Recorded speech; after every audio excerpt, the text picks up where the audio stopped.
So if I can be supplied with dodgy fuel at a main service area inside the European Union, there's every chance I'm going to pick it up again at some of the other places I go to.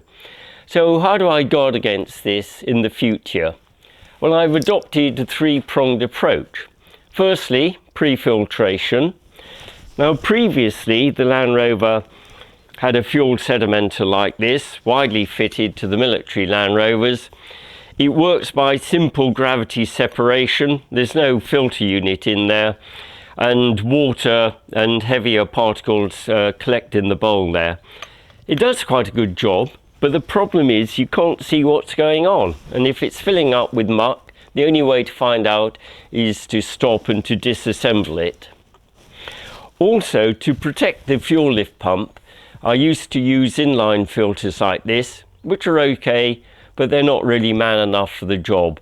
So I decided to put in place a decent sized pre-filter. I looked around and I found that the 296 pattern, widely used on things like tractors, and this uses a decent sized filter element like this. So I've installed a 296 pre-filter in place of the fuel sedimenter. The unit's got a transparent bowl, so you can see if there's any build-up of muck, and this bowl is made out of high-impact nylon, so if there's something like a flying stone, it's not going to shatter. Even though I didn't realise it at the time, actually this pre-filter unit is basically identical to the main fuel filter fitted inside the engine bay. So I've got two-stage filtration. You'll notice that I use a separate fuel lift pump, inline fuel lift pump. The standard Land Rover pattern has a fuel lift pump down inside the tank, but I don't like that because it's very difficult to protect that against dodgy fuel.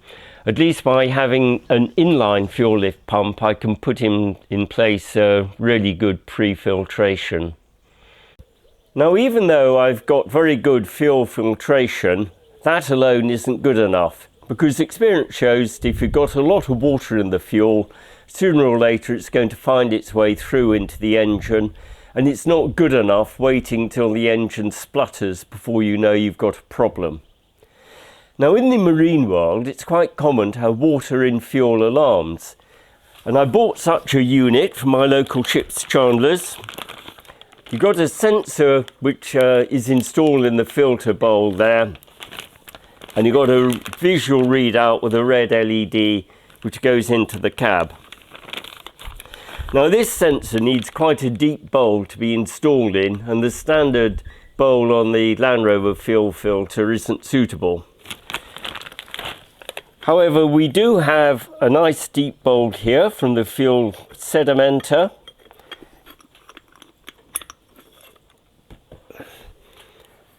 And there's a suitable place here where I can drill and tap a hole for the sensor unit. So what I have to do is I have to take out the working part of the sedimenter, and I have to put a filter in like that, and that will be the final unit. The standard post isn't long enough, but you can buy longer ones which go in. And so the final filter unit's going to look like that, with the sensor unit for the alarm installed in the bottom here.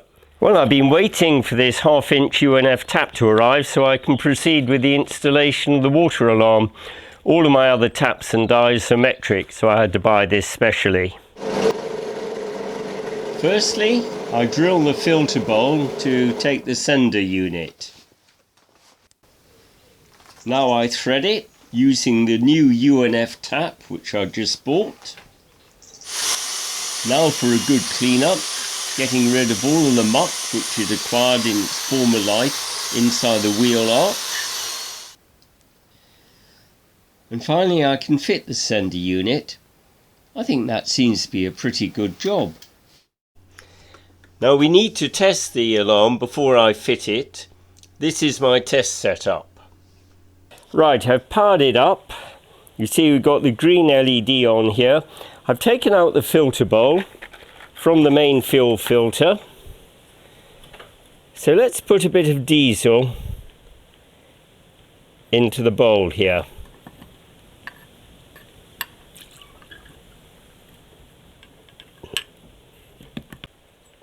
That is fully covering the probes on the sensor, and this remains green, so that is as we would expect.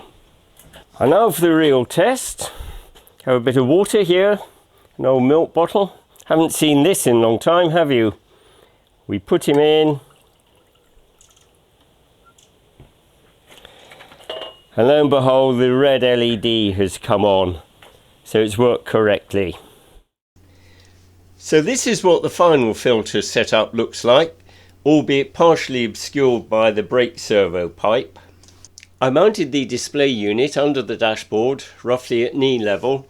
It's perfectly visible from the driver's position, but not in his normal line of sight, and hence not too distracting. I think overall this water alarm is going to be a major improvement to the vehicle.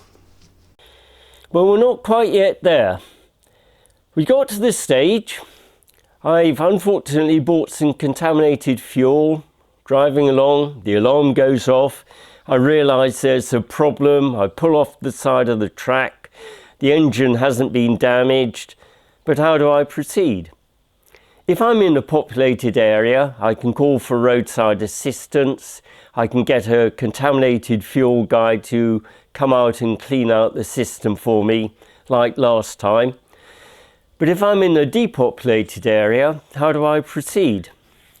Well, the answer is to use one of these filtration funnels. This is a proprietary design. It's a Mr. Funnel design.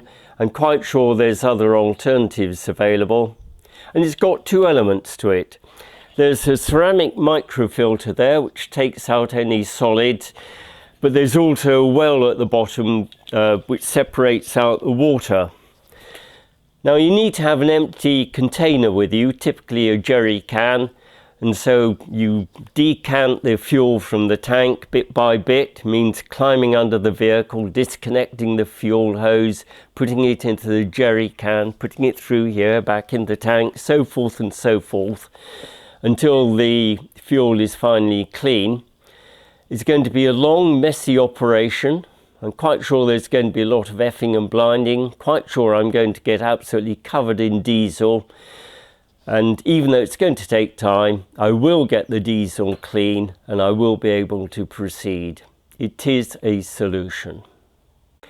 Well, that's it for today. I hope you've learnt something. I certainly have.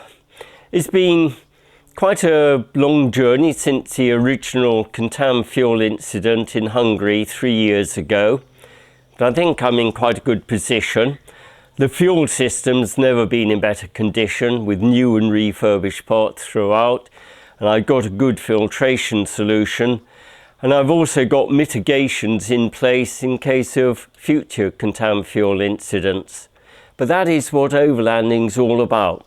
Identifying the risks and having mitigations and solutions in place to deal with them. So long for today. See you soon.